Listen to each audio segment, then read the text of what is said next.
지금 원달러 환율이 심상치 않게 오르고 있습니다. 정말 말 그대로 헬조선을 만드는 사람이 바로 이 사람 이창용 한은 총재가 주범입니다. 환율 급등의 주범을 또 국민 탓을 하고 있습니다.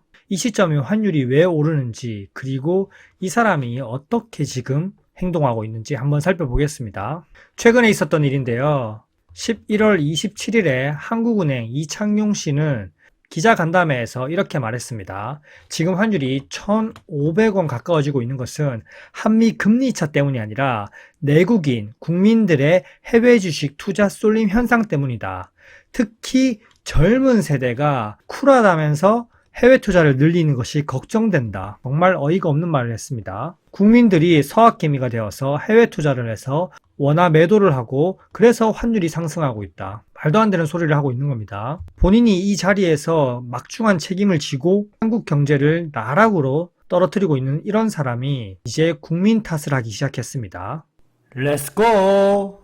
M2 통화량 시중에 풀린 유동성을 나타내는데요. 한국은 미국보다 더 심각하게 유동성이 급격히 늘었습니다. M2 통화량이 전년 대비 8.5% 이상 증가했고 같은 시점으로는 미국이 M2 증가량이 4.5%에 불과했습니다. 미국보다 2배입니다.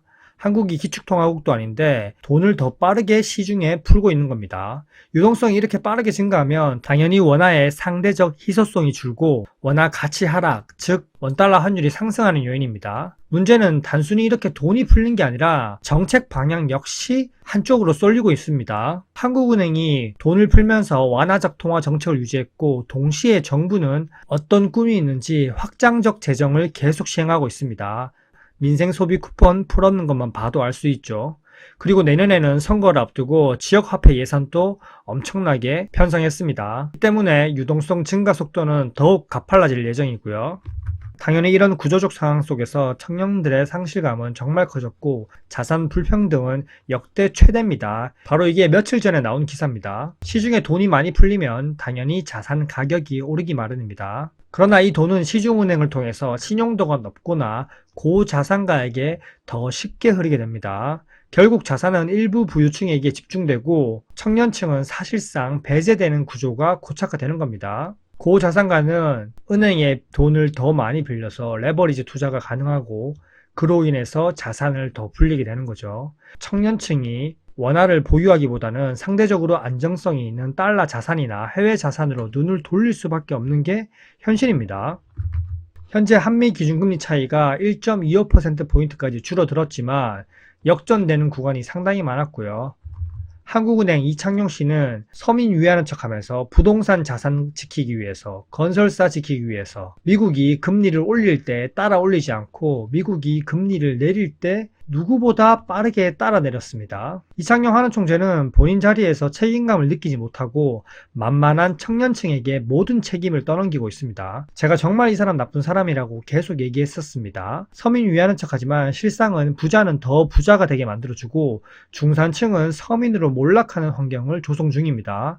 이런 환경 조성이 갑자기 일어난 게 아니라 몇 년에 걸쳐서 서서히 일어나니 체감하지 못할 뿐이었습니다. 원달러 환율 급등이 한미 금리차가 벌어져서가 아니라 청년층의 쿨한 해외 투자 때문이라고 얘기를 하고 있는 게 참담합니다.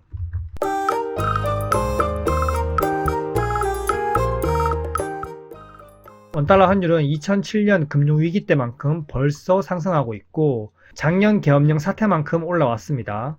이대로 가면 1,500원 돌파를 하겠죠. 시중의 통화량을 계속 증가시키고 있고 고환율 상태인데도 시중의 통화량을 계속 증가시키고 있고 그로 인해서 원화 가치는 폭락하고 투자자들은 자연스럽게 원화보다는 달러, 국내보다는 해외로 자산을 옮기게 됩니다. 이거는 생존하기 위한 판단이지 쿨해서 그리고 유행이라서 절대 아닙니다. 지금이 무슨 조선시대도 아니고 청년층들도 얼마나 똑똑한데요. 정말 내로남불인 게 이창용 한은 총재는 서학개미를 매국노로 만들고 본인의 자녀 유학비로는 20억 원을 쓴 과거도 있고요. 하지만 2022년 4월 당시 미국 대학 학비가 1인당 7만 불에서 8만 불 한다고 어쩔 수 없는 선택이었다고 또 변명을 했습니다. 그리고 한국의 금통위원은 본인 명의로 41억 원 이상의 아마존, 알파벳, 테슬라, 미국 빅테크 주식을 보유했습니다.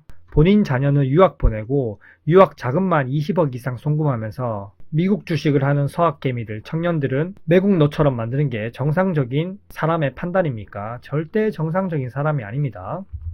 이미 국내 자산 시장에 대한 신뢰가 붕괴되고 있고요. 해외 자산이 수익률 기대도 높고 해외로 눈을 돌리는 건 자연스러운 변화입니다. 그런데 한국 코스피 코스닥 지수는 계속적으로 상승하고 있고요. 상승하는 것도 일부 종목들이 끌어올렸기 때문이지 절대 전체 시장이 좋아서 상승한 게 아닙니다. 착시 현상만 만들고 있는 겁니다. 이렇게 지수를 끌어올려도 계속적으로 해외로 자금이 이탈하는 이유가 해외 투자가 힙하게 보이려고 해서 그게 아니라 원화로 계속 버티면 실질 자산이 점점 줄어들기 때문에 달러나 해외 투자로 자산을 방어하는 생존하기 위한 판단입니다. 만약 환율 상승의 주된 원인이 통화량 증가, 유동성 과잉, 그리고 자산 불균형 구조라면 해외 투자만 억제하거나 과세를 강화한다고 해서 문제가 해결되지 않습니다. 더 큰 문제는 지금 정책 당국이 시장에 인위적으로 개입하고 있고 우리 노후 자금인 국민연금까지 투입시켜서 국채금리 상승, 환율 상승을 막고 있습니다. 어느 정도 경제를 아는 사람이라면 이런 상황에서 국내 투자보다는 해외 투자를 하게 됩니다. 결국 이렇게 되면 환율은 더 오르고 자산시장 불균형은 심화되고 통화정책의 효과성은 계속 떨어지는 악순환이 반복됩니다. 아무리 한국은행 이창용 총재가 한국이 아직까지 굳건하고 안전하고 환율 상승은 서학개미 탓이라고 해도 시장은 똑똑하고 요새 청년들도 똑똑합니다. 지금 필요한 건 이상한 소리를 하는 게 아니라 우리 미래 자금을 땡겨와서 시장을 억누르는 게 아니라 한국 시장이 다시 원화로 투자해도 안전한 구조를 만드는 겁니다. 하지만 내년 선거도 있고 본인 자산 방어, 서울 부동산 가격을 부양하기 위해서 계속적으로 국민 탓을 하면서 본인 탓이 아니라고 프레임을 씌우겠죠. 정말 나쁜 사람입니다. 현재까지 내용이 괜찮으셨다면 구독과 좋아요 부탁드릴게요. 안녕. 와이